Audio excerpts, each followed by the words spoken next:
31 you are dead.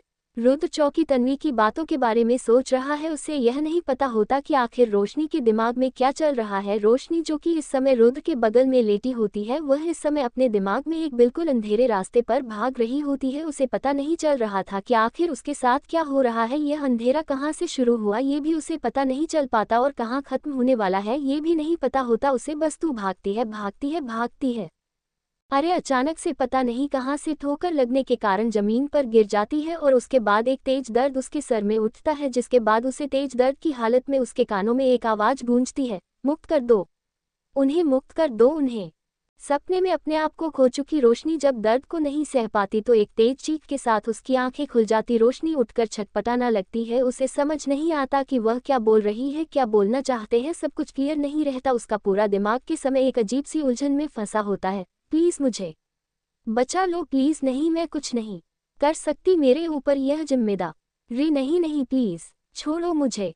Rudra को उसकी बातें ठीक से समझ नहीं आती, लेकिन वह रोशनी को शांत करने की कोशिश में उसे कस के गले लगा लेता है और उसकी पीठ को हल्के हाथों से सहलाते हुए धीरे से कहता है, तुम्हें कुछ नहीं हुआ है, तुम बिल्कुल ठीक हूँ, मैं हूँ ना। रुद्र की आवाज रोशनी के दिल तक जाती है। ये वह इंसान था जिसे उसने पता नहीं कितने सालों से प्यार किया था, जिसके प्यार के लिए वह अब तक तरस रही थी। दोस्ती थोड़ा पीछे हटती और अपने सभी मौजूद इंसान को देखकर धीरे से मानो पूछ रही हो, मेरे रुद्रा? उद्धरण चिन्ह। रोशनी की बात सुनकर के रुद्रा, जिसके चेहरे पर गुस्सा, दुख, दर्द और ठंडापन सब कुछ देखा गया था, उसके चेहरे पर एक जेन्युइन मुस्कान आती है, एक सच्ची मुस्कुराहट जिसे देख पाना शायद सबके नसीब में नहीं था। वह बड़े ही धीरे से कहता है, हाँ तुम्हारा रुद्रा। उद्धरण चिन्ह।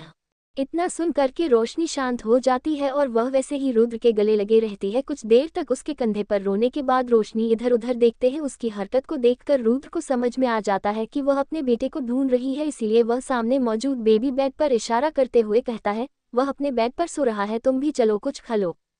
रुद्र की बात सुनकर अभी भी आधी नींद में रोशनी अपना सर हाँ में हिला देती है। रुद्र वह खाने की प्लेट में से एक एक करके निवाला तोड़ तोड़ कर रोशनी को खिला है। इस समय रुद्र के चेहरे पर जितनी शांति रहती है और रोशनी के लिए उसकी आंखों में जितना प्यार होता है, अगर वह रोशनी खुद देख पाती तब उसे एहसास होता रुद्र के दर्द का। इसके बारे में तो किसी को भी नहीं पता था वह रुद्र से कितना प्यार करती है। ये बात सब जानते थे, उसका दर्द सब समझते थे, लेकिन रुद्र उसे कितना प्यार करता है ये तो शायद रुद्र को भी नहीं पता था।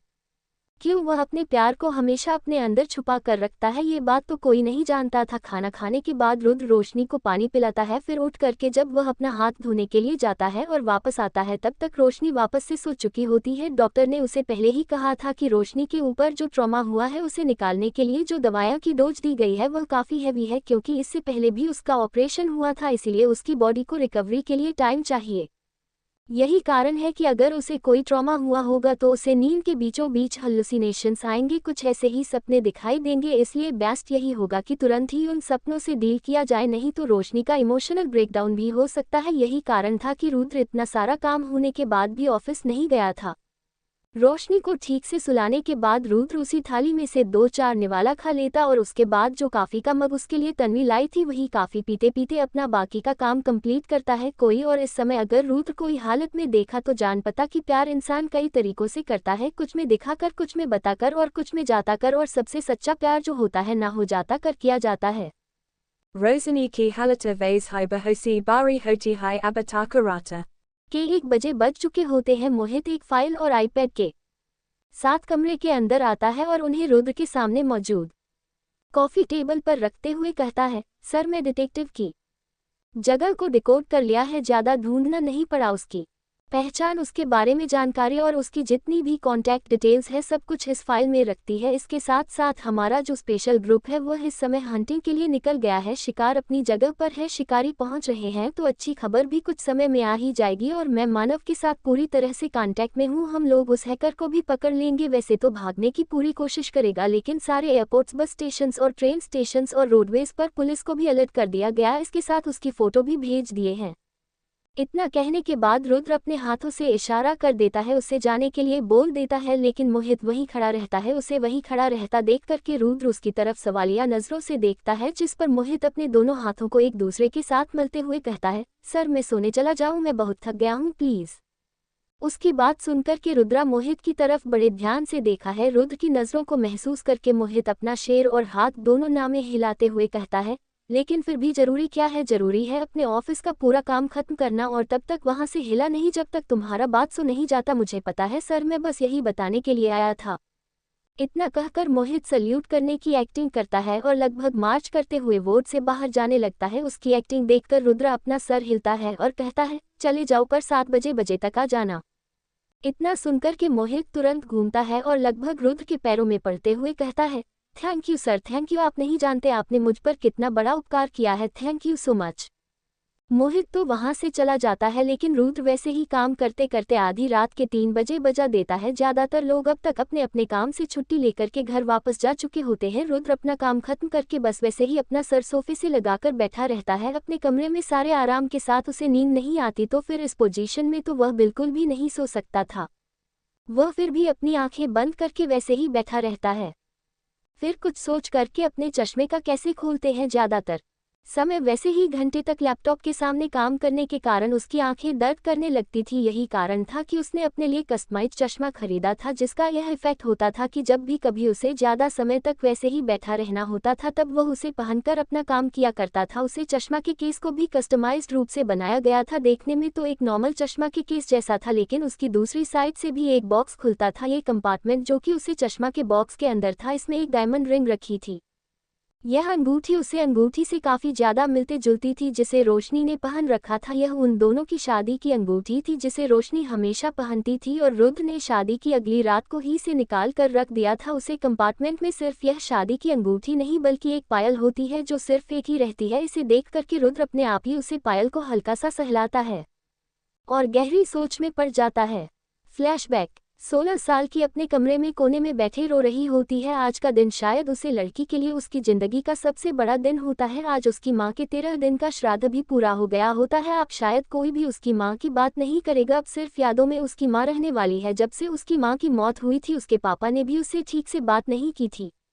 वैसे ही रोते रोते वह वहीं पर सो जाती है। कुछ समय बाद जब सोकर उठती है तब जमीन में बैठे रहने के कारण और इतनी देर तक रन के कारण उसका पूरा बदन बुखार से लाल होता है। आउट करके वह बड़ी हिम्मत से अपने भाई को ढूंढने के लिए जाती है। उसका भाई जो कि उसे 4 साल बाद था, जो कि हर समय उसके खाने पीने का, खेलने कूदने का, पढ़ाई लिखाई हर चीज़ पर ध्यान दिया करता था। जब तक मम्मी थी तब तक उसे अपना बड़ा भाई बहुत शरारती लगता था जो उसे चिढ़ाने के अलावा कुछ नहीं करता था। पर माँ के जाने के बाद उसे रिलायंस हुआ था किसका भाई उसे कितना प्यार करता था। वह ऊपर से नीचे जाकर देख रही थी। नीचे उसके पापा उसके भाई को खूब जोर जोर से चिल्लाकर डांट रहे थे, तुम यहाँ नहीं रह सकते ईशान, तुम्हें तुम्हारी पढ़ाई भी पूरी करनी है और तुम्हारे कहने का क्या मतलब है, मैं अपनी बेटी का ध्यान नहीं रख सकता। 20 साल का ईशान अपना शहर हल्का सा नीचे झुकाए दांत पीसते हुए एक एक शब्द कहता है, मुझे नहीं पता पापा प्रूफ क्या करना चाहते हैं आप, कितनी अच्छी तरह से रोशनी का ध्यान रख सकती है, मैं बहुत अच्छे से जानता हूँ पिछले 13 दिनों से इस घर में क्या हो रहा है। मुझे समझ में नहीं आ रहा है, क्या पापा मम्मी को गए हुए सिर्फ और सिर्फ 13 दिन हुए हैं और 13 दिन आज है और आज की आखिरी पूजा के बाद से अब कहाँ थे। क्या आप ये भी जानते हैं कि आपके बच्चे कहाँ पर है, या फिर आप अपनी सौतेली बेटी को लेकर ही घूमते रहेंगे दिन भर, तो आपका खून का भी रिश्ता परेशान होते हैं, क्या रीजन है इतना परेशान होने का। रोशनी को समझ में कुछ भी नहीं आ रहा था। वह पहले से ही बुखार के कारण परेशान थी और फिर यह सब वह देख रही थी किस तरह से उसका भाई पहली बार अपने पापा से इतनी तेज आवाज में बात कर रहा था। ईशान, मैं कह दिया तो कह दिया, रोशनी यही इंडिया में लेकर आराम से पढ़ेगी, उसे कहीं और जाने की कोई ज़रूरत नहीं है। ज़रूरत है पापा, वह मेरे साथ रहेगी, मैं उसका ध्यान रखूंगा, उसकी पढ़ाई भी पूरी होती रहेगी, पर यहाँ पर रहेगी तो मुझे विश्वास नहीं है। किस पर? अपने पापा पर? उद्धरण चिन्ह। नहीं पापा, मुझे उसे पर विश्वास नहीं है जिसके साथ आप रहने वाले हैं। कि कौन है पापा? आपकी पत्नी को मरे हुए 10 दिन नहीं हुए और आप इसके घर चले गए क्योंकि यह औरत से गिर गई थी कि पत्नी मर गई और ये तो जिंदा थी। इतनी सी भी शर्म नहीं आई कि बाकी लोग देखकर क्या बोलेंगे आपको। ईशान नननन। इतना कहने के बाद ईशान के पापा ने उसे पहली बार उसे पर हाथ उठाया था, उसे खींचकर चांटा मारा था। ईशान जो कि हमेशा चुलबुला रहा करता था, ना किसी से गुस्सा आना किसी से दुश्मनी, उसकी आंखें इस समय लाल थी में आंसू भरे थे, लेकिन वह अच्छे से जानता था कि अब ये पापा वह रहे ही नहीं थे जिनके सामने इन आंसू का कोई फर्क पड़े, इसलिए वह बिना कुछ बोले घर से बाहर निकल जाता है। ये सब देखकर रोशनी इतना डर जाती है कि फिर से वापस अपने कमरे में भाग जाती है। भागते भागते वह अपने रूम की चौखट से टकराकर नीचे गिर जाती है, लेकिन इस समय वह इतनी डर गई थी, इतनी ज्यादा क्रोमा में थी कि उसके अंदर हिम्मत नहीं थी कि वह पीछे घूम, इसीलिए वैसे ही लंगड़ाते हुए अपने कमरे में जाती है, दरवाजा कस के बंद करके बेड के ऊपर जाकर अपने आप को चद्दर से ढक लेती है। पूरा घर फिर से शांत हो गया होता है, बस खाली रोशनी की सिसकियां सुनाई दे रही। उसे समय ज्यादा लोग देख नहीं रहे होते, लेकिन पूजा में आए हुए गेस्ट में से एक 20 साल का लड़का वही सेकंड फ्लोर की बालकनी में से खड़े होकर के ये सब कुछ देख रहा था। वह देख रहा था किस तरह से उसके दोस्त ईशान को उसके पापा ने थप्पड़ मारा, वह देख रहा था किस तरह से उसकी माँ के मरने पर रोशनी रो रही थी, वह सब कुछ देख रहा था। उसने देखा किस तरह से वह लड़की कमरे की चौखट पर से नीचे गिर गई, पर फिर भी वह अंदर जाकर के डर के मारे उसने दरवाजा बंद कर लिया। शायद उसे डर था कि उसके पापा अब उसे ना डांटे या फिर कुछ और, लेकिन उसे यह नहीं देखा कि पर में बंधी हुई पायल वही चौखट पर ही छूट गई थी। वह लड़का आगे बढ़कर के उसे जगह तक जाता है और उसे पायल को अपने हाथ में लेता है और फिर धीरे से अपनी जैकेट की पॉकेट में रखते हुए बिना कुछ बोले कुछ देर तक वही खिड़की के पास खड़े होकर के उसे लड़की को देखता रहता है। कैमरा पूरी तरह से शांत था, प्रिंसेस स्टाइल में डेकोरेटेड वह कैमरा बहुत सुंदर था। एक वॉल पर फोटो गैलरी थी जिसमें कई सारी अलग अलग फोटोज को कट करके लगाया गया था, लेकिन इस समय वह कमरा पूरी तरह से शांत होता है और एकदम बिखरा हुआ रहता है, जगह जगह सामान गिरा होता है। देख करके साफ साफ लगता है कि इस कमरे में पिछले कुछ दिनों से सफाई नहीं हो रही थी। वह लड़का अपनी आंखें बंद करके धीरे धीरे उसे लड़की की सिसकियां को सुन रहा होता है। कुछ समय में जब वो सिसकियां और वह रोने की आवाज बंद हो जाती है, तब वह लड़का अपनी आंखें खोलता है। आंखें खोलते ही गहरी समुद्र जैसी नीली आंखें उसे बेड पर घड़ी हुई रहती है, फिर वह लड़का वहां से चला जाता है। रोशनी अपने भाई ईशान के साथ अमेरिका चली जाती है। उन 4 सालों में उसे पता नहीं चल पाता कि आखिर उसके घर में ऐसा क्या बदला जो उसका भाई और उसके लिए उसके पापा के दिल में कोई जगह ही नहीं बची। वह 4 साल अपनी माँ की यादों में, अपने भाई की परछाई में और रुद्र का साया बनकर बताती है। फ्लैशबैक खत्म। जो पायल रुद्र के पास होती है वह वही पायल होती है जिसे उसने रोशनी के कमरे के बाहर से उठाई होती है। ये पायल उसकी माँ की होती है जिसे रोशनी बहुत पसंद करती थी, और इसीलिए भले ही उसे पायल की एक जोड़ी ना मिले, वह वही एक पायल अपने दाहिने पैर में पहनकर चला करती थी, बिल्कुल किसी अंकलेट की तरह। पर यह बात कोई नहीं जानता था, रोशनी तो क्या शायद मोहित भी नहीं जानता था, जो कि रुद्रा की परछाई बनकर इधर उधर घूमा करता था, कि पिछले 7 सालों से उसने इस पायल को अपने पास रखा था। यह पायल हमेशा उसे उस रोशनी की याद दिलाया करता था जो कि उसे उतना प्यार करती थी जितना कोई नहीं करता था। यह उसे पाल की याद दिलाया करता था जब रुद्र का सकता कि भले ही तेरी परछाई बनकर ही सही, पर तेरे दर्द का हिस्सा तो मैं भी था, बस फर्क इतना था कि मैं अंधेरों में रह गया और तू रोशनी आगे बढ़ गई। दूसरी तरफ एक नाइट बार में एक आदमी विस्की के शॉट्स ले जा रहा था। उसके दोनों साइड तो बहुत ही खूबसूरत लड़कियां खड़ी थी, उन्होंने काफी रिवीलिंग कपड़े पहने थे। वह अपने हाथ उसे आदमी के शरीर पर फेरे जा रहे थे। कई सारे अलग अलग लोग एक साथ डांस कर रहे थे। सभी लोग उसे पार्टी को एंजॉय कर रहे थे। भूरी आंखों वाला, छोटे छोटे बाल और एक 3 पीस पार्टी वेयर पहना वह आदमी और कोई नहीं बल्कि अभय था, ईगल गैंग का लीडर, जिसके फितरत में लोगों को मारना, जिसकी हाथों की कला बंदूक चलाना और जिसके बिस्तर पर हर दिन नई लड़कियों का होना लाजमी था। उन दोनों में से एक लड़की अभय की गोद में बैठते हुए उसके चेहरे पर अपने हाथ फिरते हुए कहती है, अभय डार्लिंग, हैंडसम कैसे हो सकते हो, वहाँ हमारे सामने तो मेरी ब्यूटी भी फीकी पड़ जाती है। अभय अपने सामने बैठी लड़की की तरफ अपना पूरा ध्यान फोकस करते हुए उसके बालों को अपने हाथों से तेजी से पकड़कर उसके चेहरे के बिल्कुल सामने आकर कहता है, तुम्हें पता है मुझे भी तुम्हारे जैसी लड़कियां बहुत पसंद है जो अपनी औकात जानती है। तुम मुझे अच्छी लगी, आज तुम्हारी बारी क्यों, क्या कहती है। ये सुनकर कि वह लड़की अपने बालों में अभय की पकड़ से जो दर्द हो रहा था उसे भी भूल जाती है, उसकी आंखें चमकने लगती है। अगर कौन नहीं जानता था कि अभय के साथ एक रात बिताने का मतलब है अगले 1 महीने की कोई टेंशन नहीं। भले ही तुम अभय से किसी तरह की फीलिंग से एक्सपेक्टेशंस नहीं कर सकती, भले ही उसका अंदाज बहुत रफ, लेकिन जो पैसे वह देता है उसका मुकाबला भी कोई नहीं कर सकता। अभय उसे लड़की को इस तरह से खींचते हुए अपने साथ उसे बार में मौजूद फर्स्ट फ्लोर के कमरे में ले जाता है। कुछ ही समय में उन दोनों के कपड़े जमीन पर पड़े होते हैं और कमरे में उसे लड़की की सेंसुअल आवाज गूंज रही होती है। अभय उसे लड़की पर अपनी सारी ताकत अजमार होता है। उसे लड़की को अपने शरीर के एक एक हिस्से में अब का एहसास हो रहा होता है। काफी देर तक ये सिलसिला चलता है, लेकिन फिर अचानक से दरवाजे पर जोर से खटखटाना की आवाज आती है। इस तरह से बीच में डिस्टर्ब होना अभी को बिल्कुल नहीं पसंद था, इसलिए वह जोर से चिल्लाकर कहता है, Who the hell is there? तुम्हें अपनी जान की कीमत नहीं पता है क्या। लेकिन दरवाजे की दूसरी तरफ से जो आवाज आ रही होती है वह सुनकर के अब हैरान रह जाता है। सर, हम पर हमला हुआ है और अब हालात कंट्रोल से बाहर हो गई है। ये सुनकर के अब हैरान रह जाता है और फिर तुरंत खड़े होकर के अपने कपड़े वापस पहनते हुए उसे लड़की की तरफ देखा है जो कि अभी भी बिस्तर पर लेटे लेटे उसी की तरफ देख रही होती है। उसका बदन पूरी तरह से रोशनी में नजर आ रहा होता है, उसके शरीर पर इस समय कपड़े का एक कतरा भी नहीं होता है और वह अभय को हैरानी के साथ देख रही होती है। उसे लड़की की नजरें खुद पर महसूस करके अभय का गुस्सा जो कि इस समय 7वें आसमान पर होता है आप फूट जाता है। वह अपनी बंदूक जो उसने दौड़ पर रखी होती है उठा करके उसे लड़की के ऊपर करते हुए कहता है, आधा अधूरा काम छोड़ने की मेरी आदत नहीं है और अगर काम पूरा नहीं होता तो मैं बहुत गुस्सा हो जाता हूँ और इस समय तुम्हें देखकर मुझे बहुत गुस्सा आ रहा है, सो बाय। इतना कहकर वह 2 गोलियां उसे लड़की को मार देता है। इस हालत में वैसे ही आंखें फाड़े उसे लड़की के सीने में 2 गोलियां उतर जाती है। मरते समय वह क्या कहना चाहती थी यह भी उसे पता नहीं होता। अभय अपनी गोलियों और अपनी फेवरेट बंदूक उठा कमरे से बाहर निकलता है। गेट के बाहर उसकी गैंग का एक आदमी उसे जल्दी से उसके साथ आने के लिए कहता है। अभय जैसे ही बाहर के अंदर जाता है तो जिस जगह पर अभी कुछ समय पहले पार्टी हो रही थी वहां पर मातम छाया रहता है। जगह जगह उसके ज्ञान के लोगों की राशि पड़ी होती है। थोड़ा और आगे जाकर के डांस हॉल में इस समय 2 तरफ बढ़ गए होते हैं। एक तरफ से हटकर सट्टा कर रहे होते हैं और दूसरी तरफ से उसके लोग मुश्किल से अपना बचाव कर पा रहे होते हैं। अभय जैसे ही घूम कर उन आदमियों को लीड कर रहे हैं उनके लीडर को देखा है, उसकी आंखें हैरानी से फट जाती है क्योंकि और कोई नहीं बल्कि मानव होता है। मानव हर एक सेकंड में लगभग 1 गोली शूट कर रहा होता है और हर गली उसके गैंग के एक आदमी को ढेर कर रही होती है। इतना फास्ट उसके हाथ चल रहे होते हैं कि दूसरे लोगों को तो देख पाना भी मुश्किल होता है। मानव को देखकर के अभय की आंखें छोटी हो जाती है। वह अपने बगल में खड़े कितने आदमी की तरफ देखते हुए पूछता है, मानव यहाँ पर है और तुम लोग उसे फाइट कर रहे हो?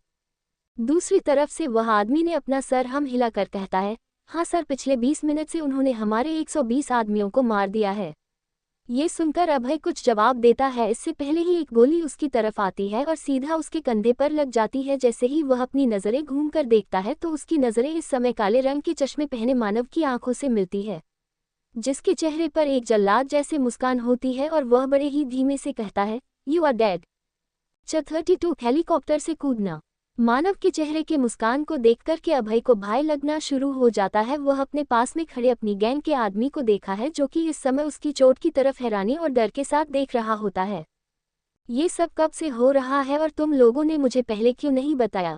ये सब कुछ अभय अपने दांत पीसकर बोल रहा था क्योंकि उसे समय बहुत ज्यादा दर्द हो रहा था। उसके दाहिने कंधे पर गोली लगी थी। इस समय उसकी कंडीशन ऐसी हो गई थी कि उसे ठीक से बंदूक भी नहीं पकड़ा जा रहा था।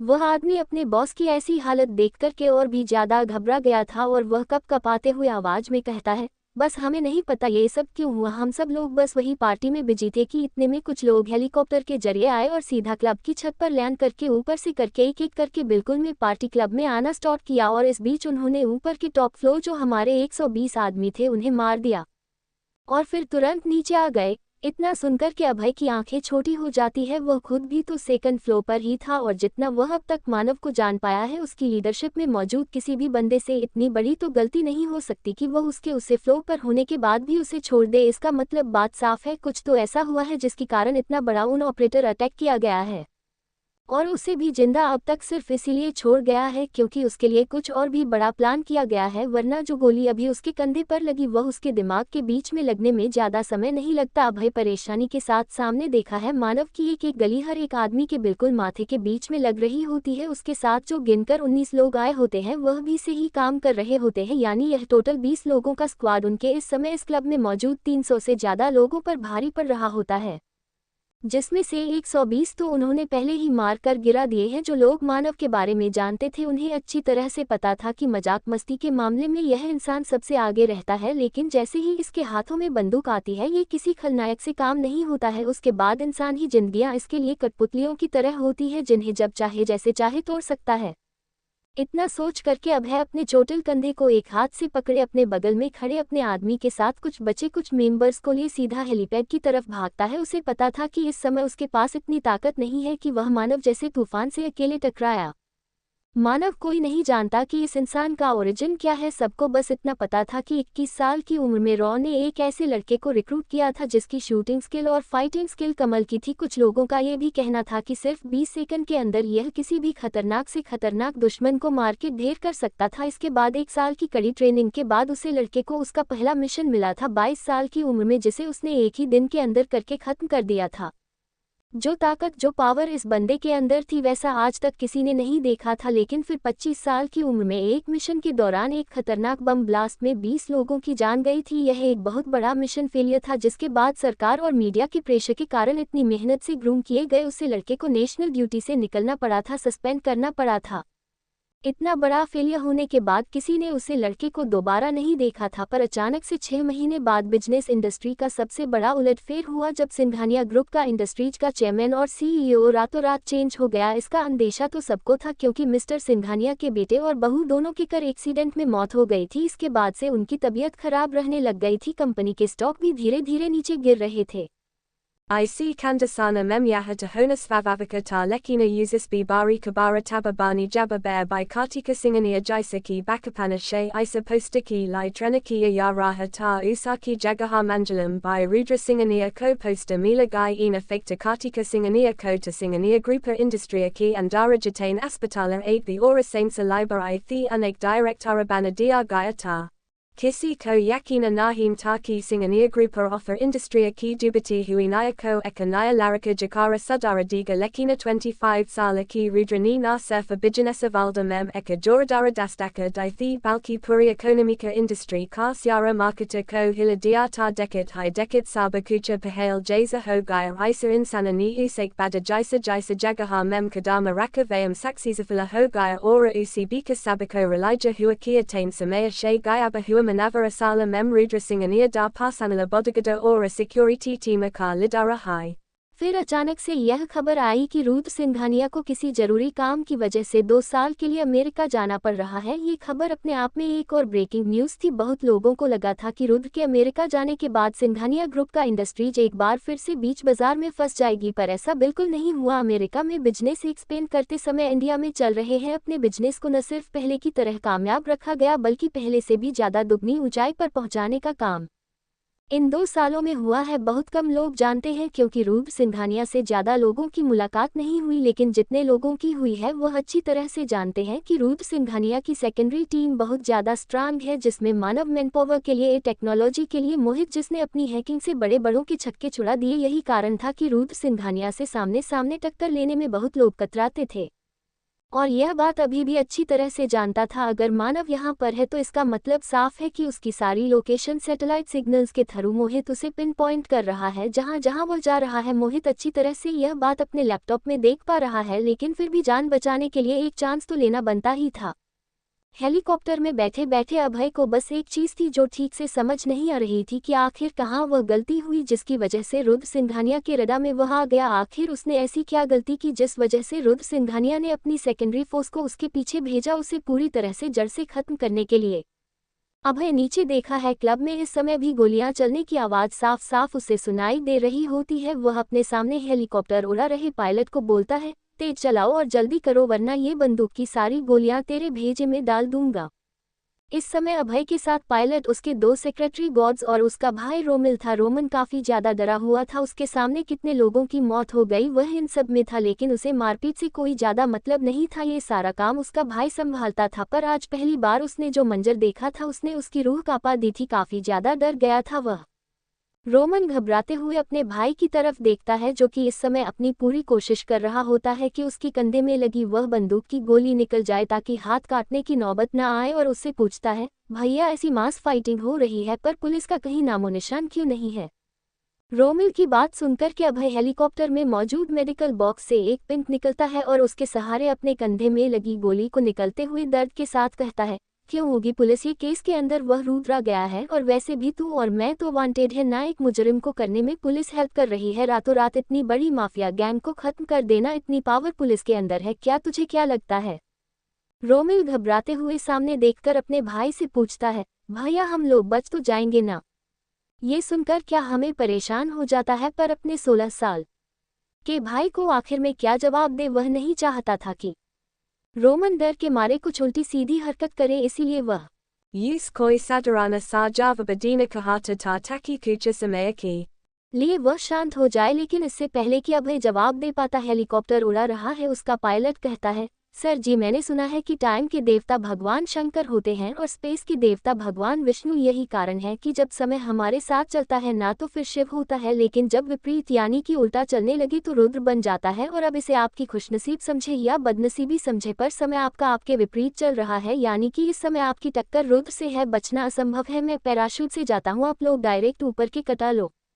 ये सुनकर के अभय और रोमन दोनों हैरान हो जाते हैं। उनके साथ मौजूद वह सिक्योरिटी गार्ड्स अपने हाथ में मौजूद बंदूक के उस पायलट की तरफ तान देते हैं, लेकिन वह पायलट अपने दोनों हाथों को पीछे करता है और उन दो सिक्योरिटी गार्ड को एक झटके से आगे खींच करके हेलीकॉप्टर से नीचे धक्का मार के गिरा देता है। ये देख करके रोमन चिल्ला देता है और वही अभय का पूरा चेहरा सफेद पड़ जाता है। वह अपने दांत पीसते हुए पूछता है, कौन हो तुम? ये सुनकर कि वह पायलट अपनी सीट पर थोड़ा पीछे होता है, फिर अपना सिर घूम करके चीते की रफ्तार के साथ अभय के गोली लग वाले हाथ को पकड़ करके उसे जोर से मरोड़ देता है और अपने सिर पर से कम्युनिकेशन गैर निकलते हुए कहता है, यार अभी तो गोली मारी थी, इतनी जल्दी भूल गया, रुक जा थोड़ा तेरा चेक करके देखता हूँ कि सब कुछ ठीक है, गोली सही जगह लगी थी या नहीं। अभय को इस समय इतना ज्यादा दर्द हो रहा होता है, उसे ऐसा लग रहा होता है जैसे उसके हाथ में मौजूद हड्डियां टूटकर चकनाचूर हो चुकी है। पर जब वह उसे पायलट की बातें सुनता है तब उसके हाथ में मौजूद दर्द अपने आप ही गायब हो जाता है। इस समय उसे इतना ज्यादा डर लग रहा होता है कि वह शब्दों में बयां नहीं कर सकता था। जिस इंसान से भागते हुए वह यहाँ इस हेलीकॉप्टर पर आया था, वही इंसान इस हेलीकॉप्टर का पायलट निकल जाता है। उसके सामने बिल्कुल लाल आंखों और तिरछी मुस्कान वाला मानव बैठा रहता है। उसकी आंखों में साफ साफ दिख रहा होता है जैसे कि वह किसी दर्द में करते इंसान को नहीं बल्कि जिंदा लाश को देख रहा है। अभय अपने सही हाथ से बिल्कुल डरे और सहमे रोमिल का हाथ पकड़ करके मानव को देखते हुए कहता है, मानव मारी तो कोई दुश्मनी नहीं है, फिर तुम इस तरह से मेरे पीछे क्यों पड़े हो? उसका सवाल सुनकर के मानव बिल्कुल सीरियस सा चेहरा बना करके अभय को देखते हुए कहता है, अभी तो बताया मैंने, समय समय जब तुम्हारे विपरीत चाल ना तो रुद्र बन जाता है और तुमने रुद्र से टक्कर ली है। रुद्र सिंघानिया की पत्नी और बच्चे पर अटैक करने के बाद तुम इतनी आसानी से बचने के बारे में सोच भी कैसे सकते हो? मुझे यहाँ देखकर तुम्हें क्या लग रहा है कि तुम मारे जाओगे? बहुत गलत सोच लिया तुमने। इसके बाद और भी तेजी से हाथ मरोड़ते हुए एक एक शब्द मानव दांत पीस पीस कर कहता है, सर जी आप मारेंगे तो सिर्फ दुनिया के सामने कल सुबह के अखबारों और न्यूज़ हेडलाइंस में खबर होगी कि ड्रग डीलर मर्डर किडनैपर अभय आहूजा रातों रात एक हेलीकॉप्टर क्रश की दुर्घटना में अपने भाई के साथ मारा गया। लेकिन तुम कल सुबह 8 बजे कहाँ मिलोगे? सीधा काल से यानी कि रुद्र से, और उसके बाद वहां पर जाकर तुम्हारी इस हरकत की असली सुनवाई होगी। तब तक के लिए अपने मन से करने का डर निकाल दो बेटा।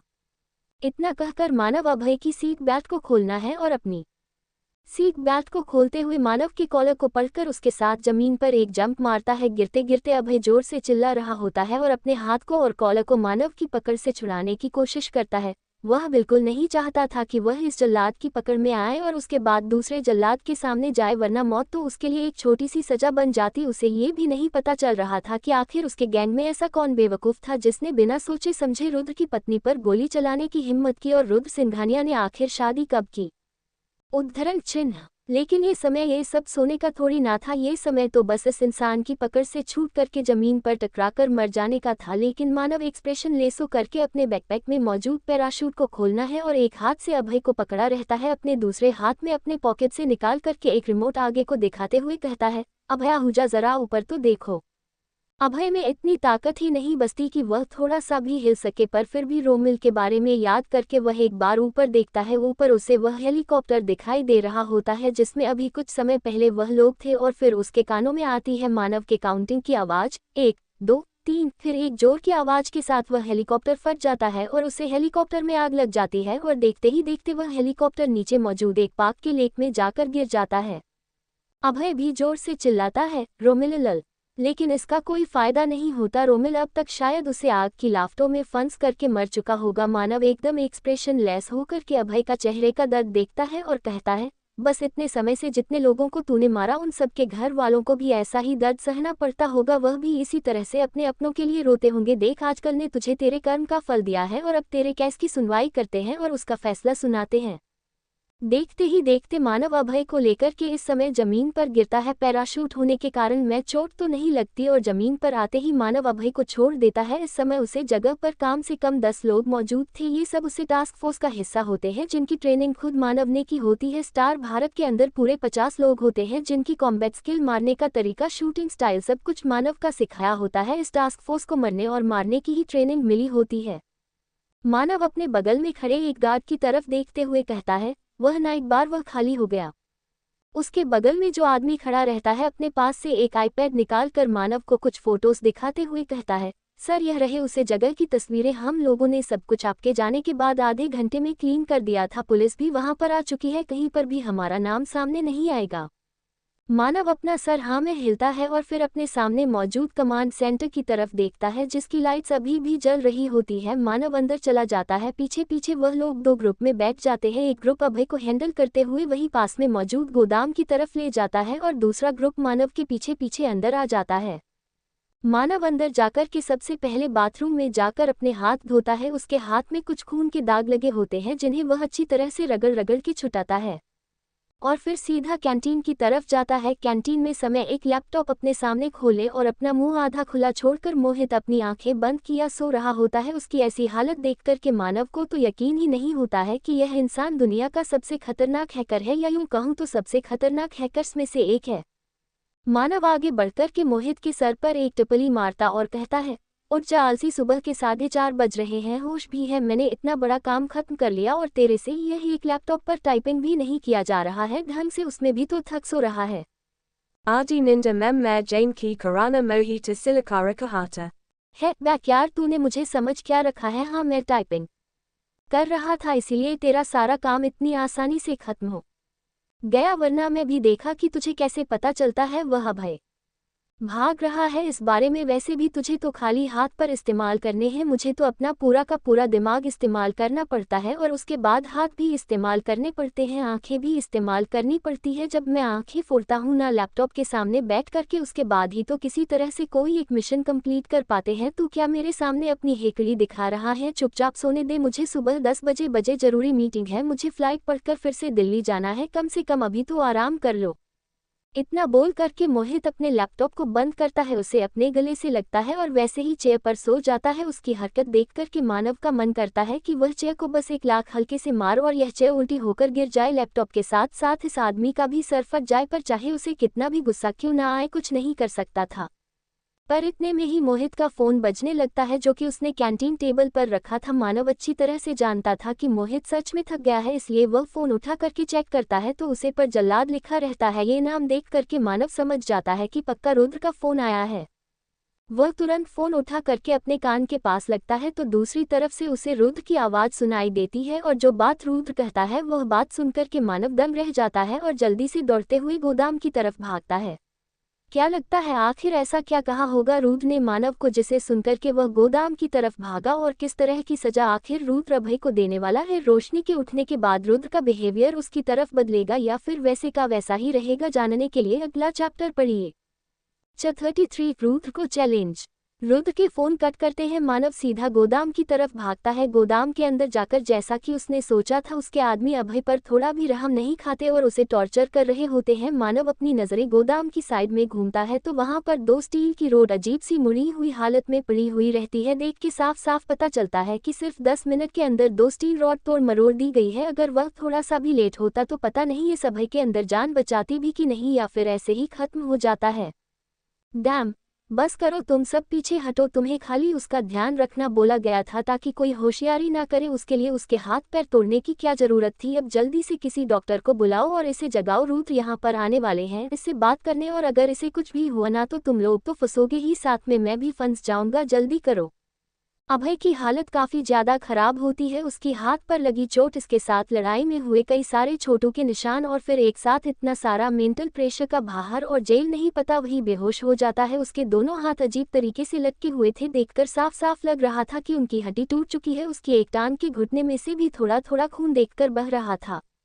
मानव अपने सिर पर हाथ दी मारता और सोचता है, सच में कैसे आदमी प्रेम की है, मैंने इतनी बड़ी माफिया गैंग का लीडर था, अगर कभी इसके आदमी यह सब सुनते तो क्या सोचते इसके बारे में। कुछ ही समय में डॉक्टर एक करके अभय का एक ट्रीटमेंट करता है और फिर मानव के पास जाकर के कहता है, 6 बोन फ्रैक्चर हुई है, 2 रिब केज की हड्डियां टूट चुकी है, इसके साथ घटना भी टूट गया है और ऊपर से जिस जगह गोली लगी थी वहां पर भी इन्फेक्शन हो रहा है, तो इसका लेफ्ट हैंड पूरी तरह से बेकार हो चुका है, गोली लगने के बाद और टूट भी गया।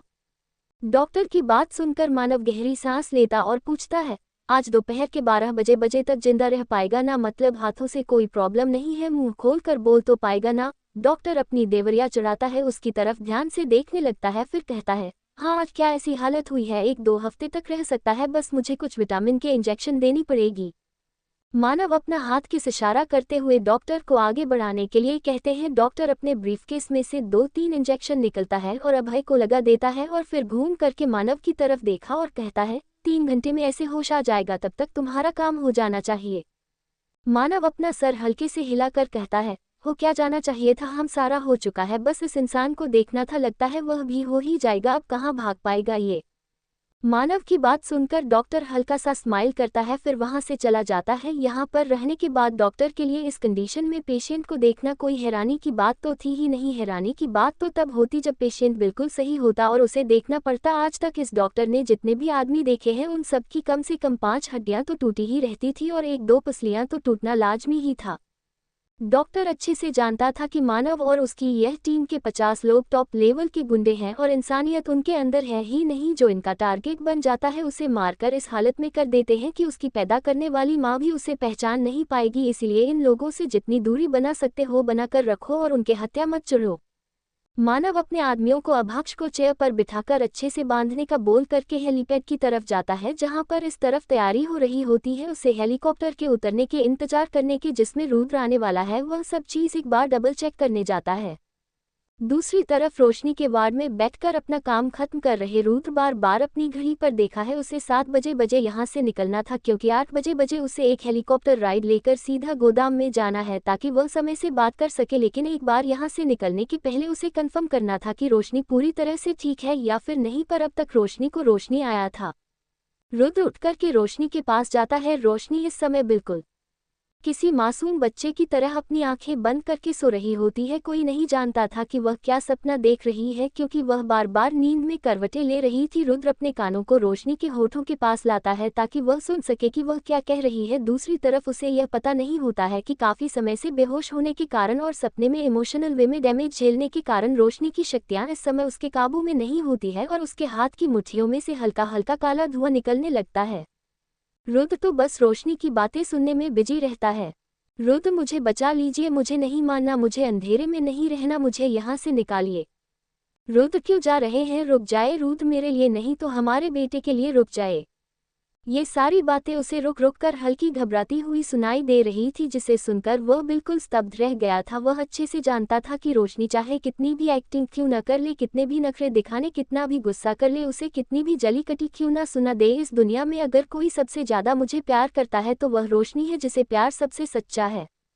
लेकिन अभी से किस्मत का दस्तूर कहे या फिर रुद्र की बदनसीबी, वह कभी भी रोशनी को उतना प्यार नहीं कर सकता, क्योंकि उसके पर उसके हाथ उसका जिस्म ही नहीं बल्कि उसका दिल और मन भी इन कसमों की वीडियो से बंधा है। उन मंजिलों के रास्ते दफन है जो अब उसके दिल तक जाते हैं, वह चाहकर भी खुद कुछ नहीं कर सकता। रुद्र बड़े ध्यान से रुद्रांश को पालने में से उठता है और रोशनी के बगल में लेट देता है, उसके इर्द गिर्द चारों Tarifa taki laga karak Rudra Bahara Jain Lagata hai Lekina youth. दिखाई नहीं देता कि जैसे जैसे वह बाहर जा रहा होता है रोशनी के हाथों से निकल रहा है वह काला धुआं और भी ज्यादा घना हो रहा होता है। रुद्र के और जगह से निकलते ही रोशनी की आंखें खुल जाती है और वह अपनी बड़ी बड़ी आंखों से दरवाजे की तरफ देखती है। इस समय उसकी आंखों में खून उतर आया होता है, बिल्कुल उसी तरह जिस तरह से किसी सफेद पूरे कागज में लाल रंग के धब्बे पड़ गए हो। उसके चेहरे पर डरावने क्रैकर्स सारे होते हैं, मानव भूकंप के बाद किसी सफेद दीवार पर क्रैकर्स आ रहे हो। रोशनी अपनी आंखें बंद करके बड़ी मुश्किल से अपने अंदर छुपी हुई काली शक्तियों को काबू करती है। वह नहीं चाहती थी कि उसके कारण कोई दूसरा मुसीबत में आए, लेकिन वह खुद में छुपे शैतान को आखिर कैसे काबू कर सकती थी। भले ही उसकी मदद भगवान ने की थी, लेकिन उन्होंने उसे पूरा थोड़ी ना बनाया था, इसके लिए तो उसे न जाने कितनी ही काली शक्ति और आत्माओं की बलि देनी दी। अपनी जिंदगी में पुण्य अर्जित करना था ताकि वह एक नॉर्मल इंसान की नॉर्मल लाइफ जी सके। रोशनी का चेहरा इस समय बहुत ज्यादा डरावना लग रहा, उसके मुलायम गाल जिसमें दरारें पड़ गई थी, दूध जैसा गोरा रंग जो कि अब हल्का काला पड़ चुका था। इस समय अगर कोई नॉर्मल इंसान उसे देखा तो डर के मारे वही बेहोश हो जाता। रोशनी लंबी गहरी सांस लेकर के खुद के अंदर पनप रहे इस गुस्से को, इस डर को भगाने की कोशिश करती है। धीरे धीरे करके रोशनी फिर से पहले जैसी हो गई होती है। इस समय वह सबसे ज्यादा थके हुई रहती है कि वह बिना कुछ सोचे समझे वापस बेड पर लेट जाती है और अपने बगल में सो रहे हैं रुद्रांश को कसकर गले लगा लेती है। दूसरी तरफ रुद्र तेज कदमों के साथ अस्पताल से बाहर निकलता है। उसे वापस नहीं जाना होता क्योंकि वह जानता है अगर वह वापस गया तो फिर खुद पर से अपना काबू को देगा। रोशनी से अपनी नजरें उसे हालत में मिलने के बाद वह फिर उससे दूर जाने के बारे में सोच भी नहीं पाएगा। रुद्र जल्दी से हॉस्पिटल के बाहर आता है जहां पर पहले से ही एक सिल्वर बुगाटी उसका इंतजार कर रही होती है। हर बार रुद्रा रोल्स रॉयस फैंटम में अपना सफर तय करता था और उसका ड्राइवर मोहित होता था, लेकिन इस बार क्योंकि मोहित मानव के साथ था इसीलिए रुद्र ने एक दूसरी कार से सफर करना तय किया था। सबको पता था कि रुद्र के पास तरह तरह की गाड़ियां हैं, स्पोर्ट्स का है, लेकिन फिर भी रोल्स रॉयस फैंटम इकलौती ऐसी कार है जिसे सिर्फ मोहित को चलाने की परमिशन थी और किसी को भी नहीं। इसका कारण सिर्फ यही था कि रुद्र को मोहित के अलावा और किसी पर इतना विश्वास ही नहीं था क्योंकि यह गाड़ी उसे किसी ऐसे इंसान ने गिफ्ट की थी जिसे रुद्र अपनी जान से भी ज्यादा प्यार समझता था। रुद्र की गाड़ी में बैठते ही ड्राइवर गाड़ी को तेजी से दिल्ली के सड़कों पर चलने लगता है। देखते ही देखते वह लोग दिल्ली के इंटरनेशनल एयरपोर्ट पर आ जाते हैं जहां पर पहले से एक हेलीकॉप्टर टेक ऑफ के लिए तैयार रहता है। क्योंकि उन्हें तुरंत वापस आना होता है इसीलिए रुद्र जेट का इस्तेमाल नहीं करता। यहाँ पर नोएडा के सेक्टर 5 में मौजूद एक गोदाम के अंदर चेयर पर बांध अभय बुरी तरह से कर रहा होता है। उसके हाथ इस समय इतनी दर्द में होते हैं कि वो बयान नहीं कर सकता था। इस दर्द को महसूस करने से अच्छा होता कि वह मर जाता है, लेकिन पता नहीं उसे किस तरह की जहरीली दवा दी गई होती है। ना तो वह अपनी आंखें बंद कर पा रहा होता है और ना ही ठीक से सांस ले पा रहा होता है। सबसे ज्यादा अजीब जो बात उसे लगती है वह ये होती है कि यहाँ पर एक भी आदमी नहीं होता है। पूरा गोदाम बुरी तरह से खाली होता है, सिर्फ अंधेरा उसका साथी होता है। थोड़ी देर में किसी के पैरों की आवाज गोदाम में गूंजने लगती है। ठक ठक देखते ही देखते उसके सर के थोड़े से ऊपर लगी येलो कलर की लाइट अपने आप जल जाती है। उसे लाइट में किसी तरह से अपनी आंखें खोल पा रहा अभय अपने सामने एक ब्लैक कलर की शर्ट और ग्रे पैंट्स पहने एक विंटेज सूट के जैकेट को अपने हाथों में लिए रुद्र को देख रहा होता है। रुद्र की गहरी नीली आंखें इस समय उसे ही घर रही होती है, मानो उसके जिस्म में कितने ही छेद कर दिए हो।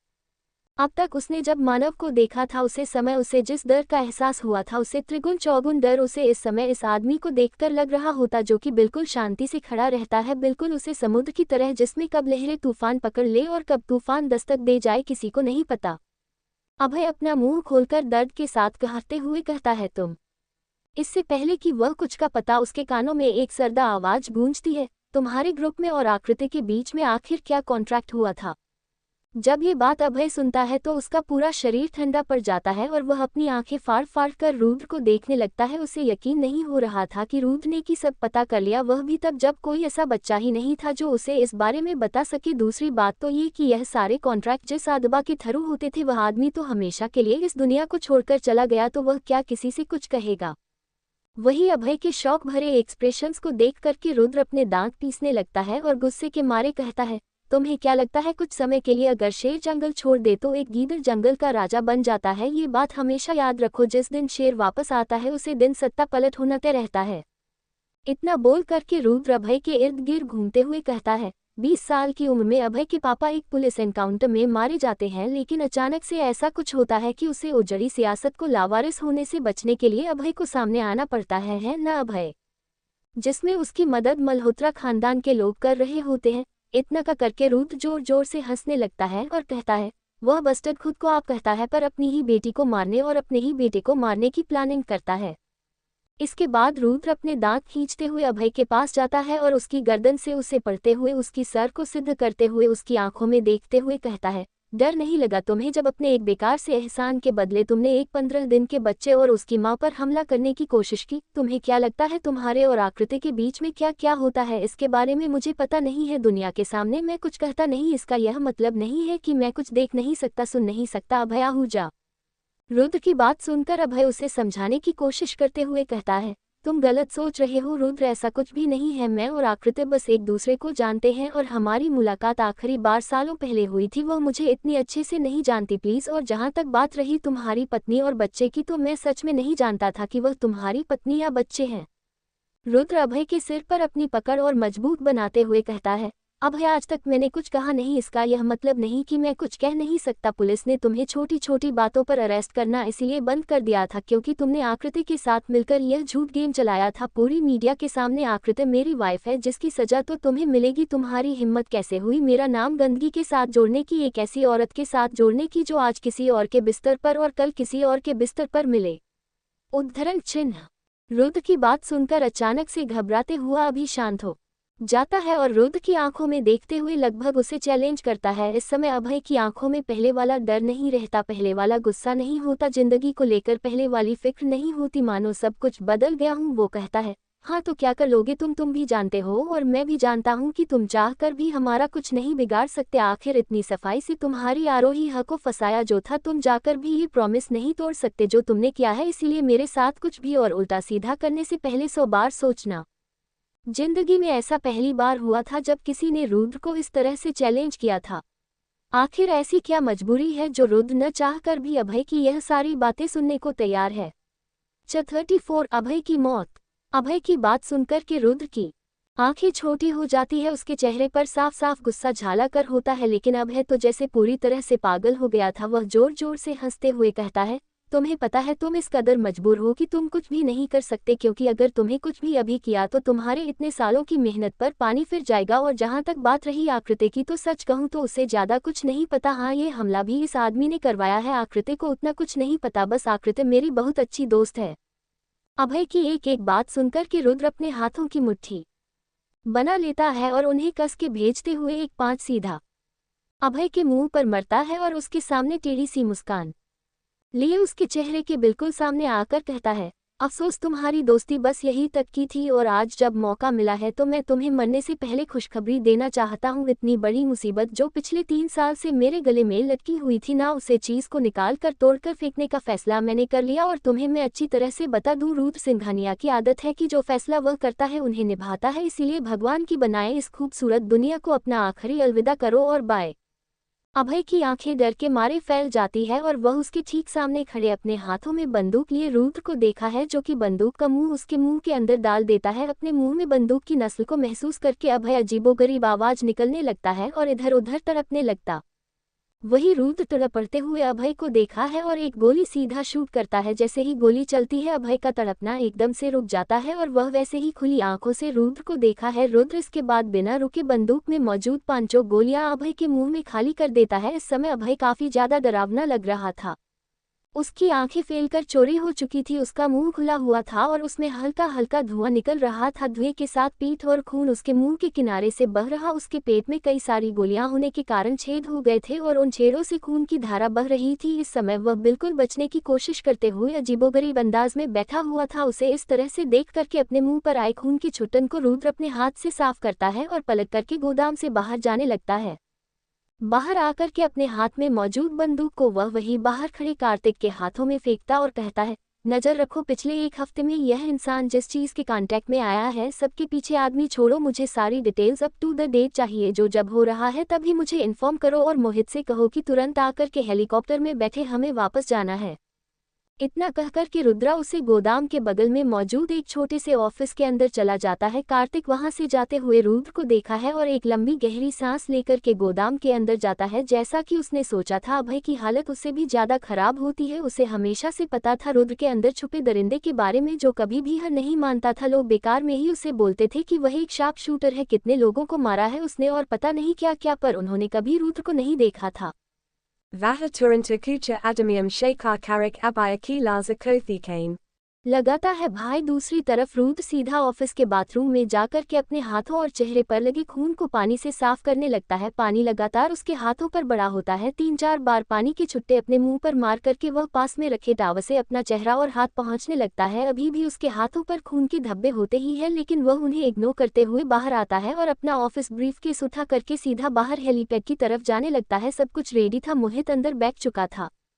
और अपने बॉस के आने का इंतजार कर रहा था। रुद्र भी जाकर के सीधा हेलीकॉप्टर में बैठ जाता है और अपनी आंखें बंद करके अपना सर सीट से टिक करके सोचने लगता है अपनी पत्नी के बारे में, क्योंकि आप शायद यही एक चीज होती है जो उसे शांत कर सकती है। उसे जल्द से जल्द रोशनी के पास वापस जाना था। रुद्र अपनी आंखें खोल करके मोहित की तरफ देखा है और कहता है 5 बजे वाली मीटिंग कैंसिल कर दो और आज के दिन का सारा काम पोस्टपोन कर दो। जो काम घर पर हो सकता है उसके डॉक्यूमेंट घर पर ही भिजवा देना। रुद्र की बात सुनकर अभी भी आधी नींद में मौजूद मोहित अपना सर तुरंत हमें हिलता है और सीधा फोन निकाल करके जरूरी लोगों को मैसेज करने लगता है। ठीक 1 घंटा 30 मिनट बाद हेलीकॉप्टर सिंघानिया कॉरपोरेशन की में बिल्डिंग की छत पर बनाए गए लग्जरी हेलीपैड पर लैंड होता है। रुद्र बाहर निकाल करके सीधा अपनी प्रेसिडेंट्स लिफ्ट की तरफ जाता है और ग्राउंड फ्लोर का बटन टिप देता है। दूसरी तरफ मोहित जल्दी से जल्दी रुद्र के पीछे आ जाता है और लिफ्ट के अंदर जाकर के 2-4 गहरी सांस लेते हुए सोचने लगता है सर फिर से गुस्से में आ गए। हे भगवान, आज का मेरा दिन सही सलामत निकल जाए। रुद्र लिफ्ट से बाहर आता है, उसके पीछे पीछे मोहित भी कई सारी फाइल्स का बंडल लेकर के बाहर आता है। दोनों रुद्र की favourite car Rolls Royce Phantom की तरफ बढ़ जाते हैं। गाड़ी के अंदर बैठ करके मोहित फाइल्स का बंडल उठाकर के साइड में गाड़ी के अंदर मौजूद एक कंपार्टमेंट में रख देता है और गाड़ी स्टार्ट करते हुए अस्पताल की तरफ जाने लगता है। दूसरी तरफ रोशनी अपनी गोद में मौजूद रुद्रांश को सुला रही होती है। उसके ठीक बगल में इस समय एक प्लेट में चाउमीन खा रही तन्वी अपनी भाभी और भतीजे को देखते हैं और सोचने लगती है, हे भगवान, में कितनी बड़ी अंधी थी जो उसे आकृति जैसी औरत की बातों में आकर के अपनी इतनी अच्छी भाभी और इतने प्यारे भतीजे के अगेंस्ट चली गई। आज से मैं भाभी की टीम में, क्योंकि वही रहना सेफ है। दूसरी तरफ रोशनी अपने ऊपर तन्वी की नज़रों को महसूस करके अपनी शक्ल घूमकर उसकी तरफ देखती और कहती है, क्या कहना है आपको तन्वी? ये सुनकर कि तन्वी तुरंत एक चापलूसी वाली मुस्कान के साथ कहती है, भाभी आप खामखा मुझे शर्मिंदा कर रही है। आपको मत बोला करिए, मैं तो भैया से भी उम्र में छोटी हूँ और आपसे तो सिर्फ 6 महीना बड़ी हूँ ना, इसीलिए आप मुझे सिर्फ तन्वी बुलाए या फिर तनु बुलाए। ये सुनकर कि रोशनी एक झलक तन्वी की तरफ देखती और कहती है, अगर मैं तुम्हारी थोड़ी सी मदद कर दी और यह सोच करके तुम्हें ये लग रहा है कि तुमने मेरा भरोसा जीत लिया तो तुम गलत सोच रही हो। पर तुमने मेरे साथ जो भी कुछ किया उसके लिए मैं तुम्हें दोष नहीं दूंगी। अच्छे से जानती हूँ कि दूसरों को मैनिपुलेट करने में वह कितनी बड़ी एक्सपर्ट है। बस तुम्हें चीता रही हूँ कि उसे दूर रहो और उसे अपने घर और कमरे के आसपास भी मत आना दो। तन्वी को ये लगता है कि शायद रोशनी उसके भाई की तरह से बाहर जाने से और इसी मुसीबत से अपनी दूरी बनाए रखने के लिए कह रही है। वह मुस्कुरा कर कहती है, भाभी आप टेंशन क्यों ले रही है? मैं कह रही हूँ ना, मैं अपना ध्यान रखूंगी। वैसे भी मुझे तो खाली भैया के आने का इंतजार करना है। वह एक बार आजा, फिर आपको मेरी कंपनी कहाँ अच्छी लगने वाली है। ये बात सुनकर के रोशनी हल्का सा मुस्कुरा देती है और आगे कुछ नहीं रिश्ती। लेकिन उसने कभी नहीं सोचा था कि रोशनी की यह वार्निंग असल में आने वाले 2 दिनों के अंदर ही उसका सबसे बड़ा काल बनने वाली है। CH35 Akati Bessa Badalakara Guy Rosani Komaran, Aspitala के चेंजिंग रूम में इस समय दूसरी शिफ्ट की लड़कियां अपने कपड़े चेंज कर रही थी। शाम के 5:30 बजने को आए थे। सेकंड शिफ्ट यानी कि नाइट शिफ्ट स्टार्ट होने का समय हो गया था। उनकी 12 घंटे की शिफ्ट की तैयारी करते करते कई लड़कियां अपने कपड़े चेंज कर रही थी तो कहीं आपस में बात कर रही थी, रिलैक्स कर रही थी। इतने में किसी का भी ज्ञान मिल्क कॉर्नर में खड़ी उसे लड़की पर नहीं जा रहा था जिसने अपने चेहरे पर मास्क पहना हुआ था और जो वहां पर पहले से ही एक नर्स की यूनिफॉर्म पहनकर शिफ्ट के स्टार्ट होने का वेट कर रही थी। ये लड़की और कोई नहीं आकृति थी जिसने अब अपनी बहन को करने का ठीकरा अपने हाथ में लेने का बारे में सोचा था। अपनी आंखों पर मोटे मोटे ग्लासेस, चेहरे पर मास्क और नर्स की यूनिफॉर्म में वह बिल्कुल किसी नॉर्मल नर्स की तरह ही दिख रही थी। इस समय बेंच पर बैठे बैठे बार बार अपनी घड़ी की तरफ देख रही थी और सोच रही थी, जैसे ही 5:30 बजेंगे रोशनी की जिंदगी की उल्टी गिनती शुरू हो जाएगी और यही सबसे अच्छा मौका होगा। इस समय रुद्र भी यहाँ नहीं है। इस बार मैं रोशनी को रुद्र के नाक के नीचे से मारूंगी और हमेशा हमेशा के लिए गहरी नींद में सुला दूंगी। Yaha Soka Karak Akatiki Seher Para Ekatiriki Muskana A Jati है और वह अपने हाथ में मौजूद एक बोतल जिसके ऊपर विटामिन सी लिक्विड लिखा रहता है उसको देखने लगती है। जैसे ही इसके अंदर मौजूद लिक्विड तुम्हारे शरीर में जाएगा, ब्रेन हेमरेज से तुम्हारी मौत हो जाएगी। अभी 15 दिन पहले एक एक्सीडेंट हुआ था, उसके बाद इतनी सीरियस डिलीवरी केस और उसके बाद एक बार फिर से तुम्हारे हाथ में चोट लग गई, शूटिंग का ड्रामा, इन सब चीज़ों से तुम्हारी दिमाग की हालत और भी ज़्यादा खराब हो गई और इसीलिए होश में आने के 2 दिन बाद ही तुम्हारी मौत हो गई। और अगर किसी को बाई चांस पता चल भी गया तो भी क्या सबूत है कि मैंने किया? आकृति अपने प्लान के बारे में सो करके मंद मंद मुस्कान रही होती है। इस समय उसे यही लग रहा था कि इस बार अपनी फुल प्रूफ प्लान में वह बिल्कुल सक्सेसफुल होने वाली है। इस बार वह किसी पर निर्भर नहीं रहेगी बल्कि खुद का काम खुद ही करने वाली है। तभी अचानक से उसके कंधे पर कोई थपथपाता है। शौक होकर आकृति तुरंत खड़ी हो जाती है और पीछे घूमकर देखने लगती है। उसके सामने एक अनजान लड़की खड़ी होती है जो उसकी तरफ हल्के से मुस्कुरा रही होती है। आप यहाँ पर? पहले तो आपको देखा नहीं, न्यू रिक्रूटमेंट हुआ है। आकृति एक गहरी सांस लेती और खुद को शांत करती है और अपने सामने खड़ी नर्स को देखते हुए कहती है, हाँ आज ही मेरा पहला दिन है मेरी फर्स्ट जॉब का। ये सुनकर कि वह नर्स मुस्कुराहट के साथ कहती है, अच्छा मुझे लगा ही था, तभी तो तुम इतनी जल्दी तैयार हो गई। पहले से बैठी हुई हो और कितनी नर्वस लग रही थी। जैसे मैंने तुम्हें टच किया तुम तो ऐसे खड़े हो गए जैसे कि तुम्हारा कोई बहुत बड़ा राज मैं जान लिया हो। ये सुनकर कि आकृति उसे लड़की को घूरने लगती है। ओह ये किसी मुसीबत में फंस गई मैं, मुझे इनमें से किसी के साथ इंटरनेट करना ही नहीं है, लेकिन अगर मैं रूढ़ी जवाब दिया तो मुसीबत हो जाएगी। ऑनस आकृति के सामने चुटकी बजाते हुए कहती है, अरे कहाँ ध्यान है तुम्हारा, इतनी आपसे माइंडेड रहोगी ना तो पहले दिन ही नौकरी से निकाल दिया जाएगा। पता चला किसी पेशेंट को एनेस्थीसिया की जगह कोई और मेडिसिन का इंजेक्शन लगा दिया। देखो मैं समझ रही हूँ तुम्हारा पहला दिन है, पहले जब है, लेकिन ये लापरवाही नहीं चलेगी। यह हॉस्पिटल सिंघानिया इंडस्ट्रीज के अंदर आता है और जो हमारे सर हैं ना उन्हें परफेक्शन चाहिए, और तुम्हारी किस्मत तो इतनी ज़्यादा खराब है कि इस समय उनकी फैमिली की 2 मेंबर्स हॉस्पिटल के अंदर है। अगर उन्होंने तुम्हें इस तरह से देख लिया तो सीधा फायर कर देंगे। और सिंघानिया इंडस्ट्रीज से जिन एम्प्लॉय को निकाला जाता है फिर वह चाहे कोई भी फूल क्यों ना हो, उनका कमबैक होना लगभग ना के बराबर है, मतलब करियर पर के साथ साथ भी लग जाएगा। आकृति उसे लड़की की बड़बड़ाहट सुन करके अब बुरी तरह से थक चुकी थी और उसका गुस्सा सारी सीमाएं लांघ रहा था। वह अपनी घड़ी की तरफ देखती है और फिर अपने सामने खड़ी लड़की को चिचिदाहट बड़ी आवाज में कहती है, एडवाइस के लिए शुक्रिया, वैसे मैंने मांगी नहीं थी पर तुमने दे दी, थैंक्स, लेकिन शिफ्ट का टाइम हो गया है और मुझे अपने काम पर जाना है। और ये गैस तुम्हें भी तैयार हो जाना चाहिए क्योंकि हमारे सर को परफेक्शन पसंद है। तो तुम अगर 2-3 मिनट लेट गई ना तो फिर तुम्हें कोई नहीं बचा सकता तुम्हारी जॉब खोने से।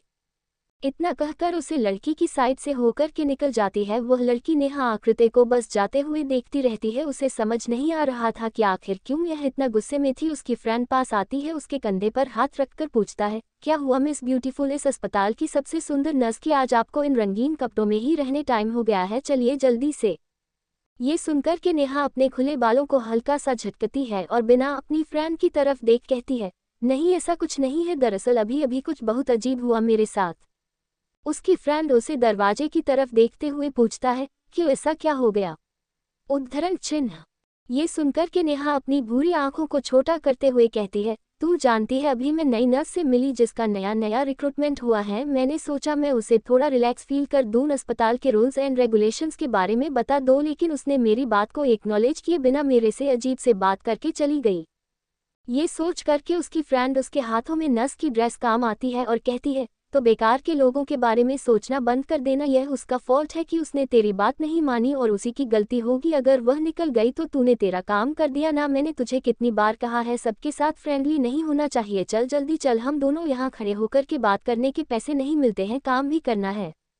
नेहा अपने बालों को अपने कान के पीछे करती है और बाथरूम की तरफ चली जाती है, लेकिन उसके दिमाग में एक ही बात चल रही होती है, पता नहीं क्यों लेकिन मुझे ऐसा लग रहा है कि कुछ तो गड़बड़ है, कोई इतना अजीब बर्ताव नहीं करता है। और फिर मास्क पहनने की क्या जरूरत थी, कौन सा उसकी पहले में लगने वाली है।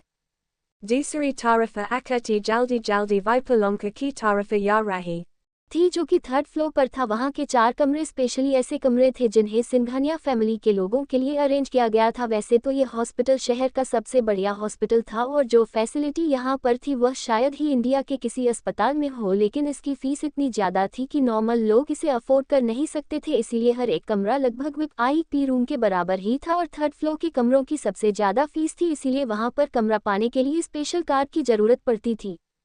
Akati Singania Grupa Car Industria ki Mejali Sari company के बारे में जानती थी क्योंकि रोशनी की शादी के Bada Usaik Papani Apani Betty ki Badale Singana Grupa Offer Industria ki Partanarisa Manji Thea Pain Dadaji ki Kai बार फोर्स करने के कारण तब रूद ने हाँ कर दी थी और वैसे देखा जाए तो सिंघाना ग्रुप ऑफ इंडस्ट्रीज के साथ सारे कॉन्टेक्ट असल में ईशान को रखते थे, लेकिन रोशनी की शादी होने के बाद उनके पापा ने ईशान से झगड़ा किया और उसे घर से बाहर निकाल दिया। और ईशान के घर के जाने के बाद कंपनी और बिजनेस मैटर्स में मोहिनी के साथ साथ आकृति भी पूरी तरह से शामिल होने लग गई थी। मल्होत्रा फैमिली के अंदर इस समय जितने भी लोग थे उनमें से ज्यादातर आकृति के आदमी थे, इसीलिए सिंघानिया ग्रुप के साथ होने वाले छोटे से बड़े कॉन्ट्रैक्ट की डिटेल्स भी उसके पास रहती थी।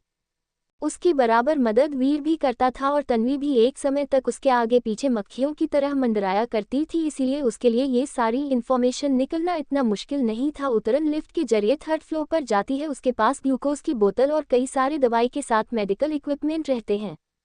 जैसे ही वह लेट से बाहर निकलती है वह सीधा सेकंड वर्ल्ड की तरफ बढ़ जाती है और जल्दी से दरवाजा खोलकर अंदर जाने की कोशिश करती है, लेकिन उसे जगह पर सिक्योरिटी इतनी टाइट थी कि 2 बॉडीगार्ड उसका हाथ पकड़ लेते हैं और उसे रोकते हुए पूछते हैं, आप यहाँ पर क्या काम है?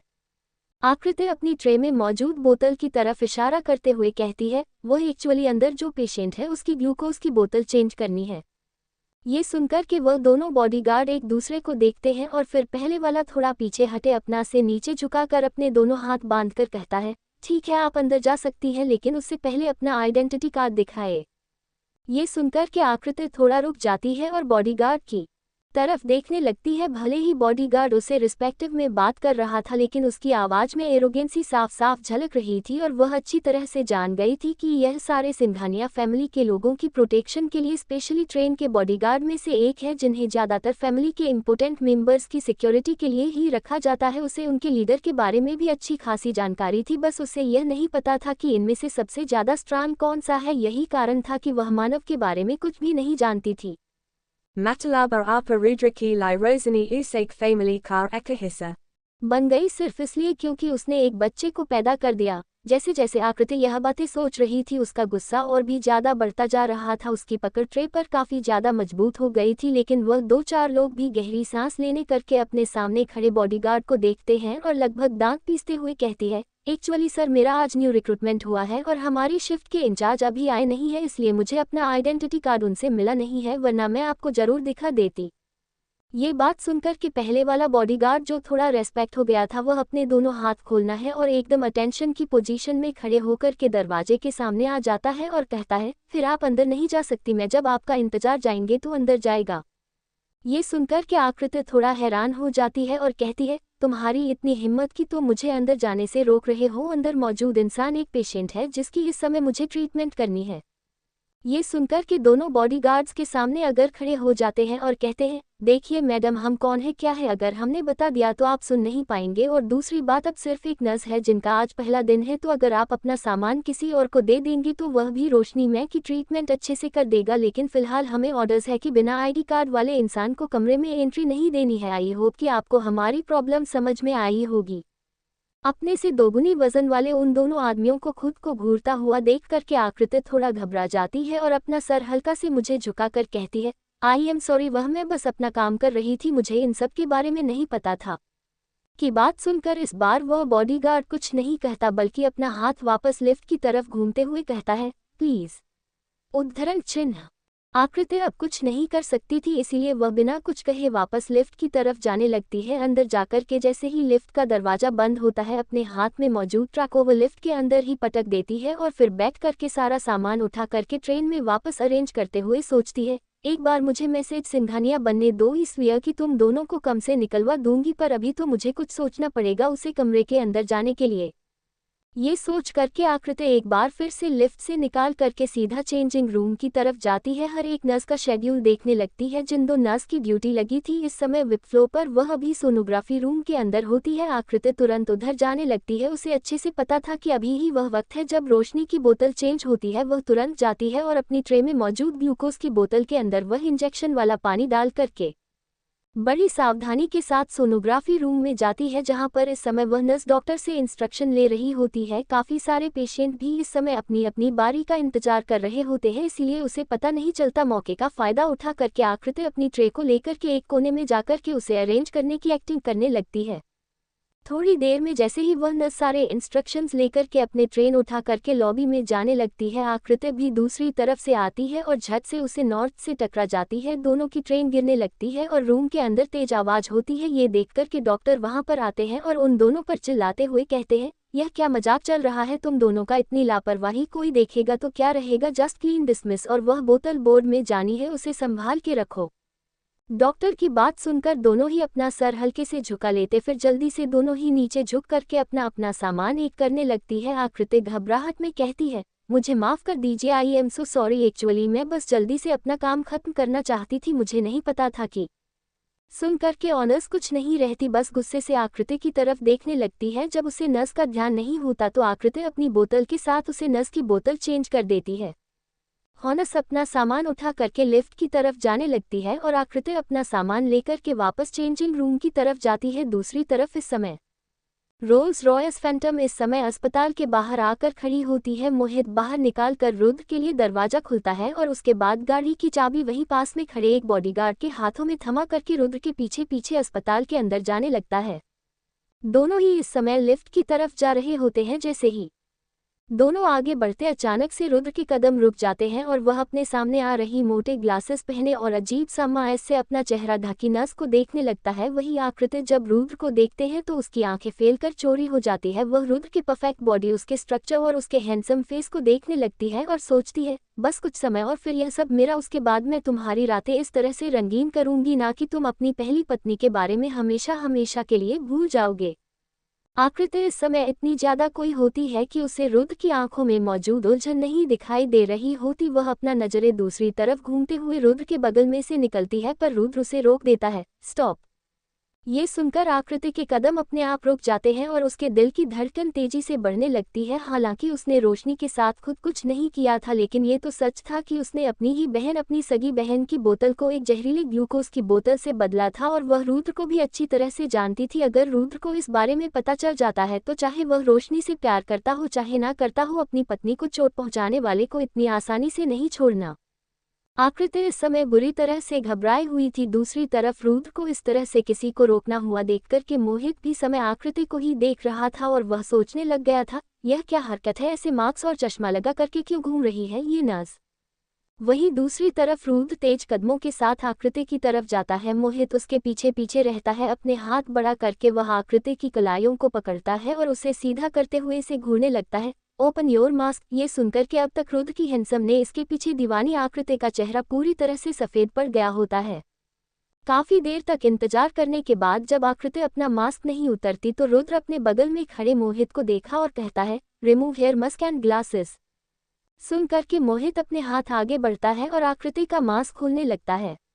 आज अगर रुद्र ने आकृति को पकड़ लिया तो क्या करेगा? उसके साथ उसे सजा देगा या फिर अपनी अनचाहे मजबूरी के हाथों मात खो बैठेगा? क्या आकृति का दिया हुआ वह जहरीला इंजेक्शन रोशनी के ऊपर काम करेगा? क्या पिछली बार जिस तरह से कहानी चली थी उसी तरह से चलेगी और रोशनी करने के लिए अगला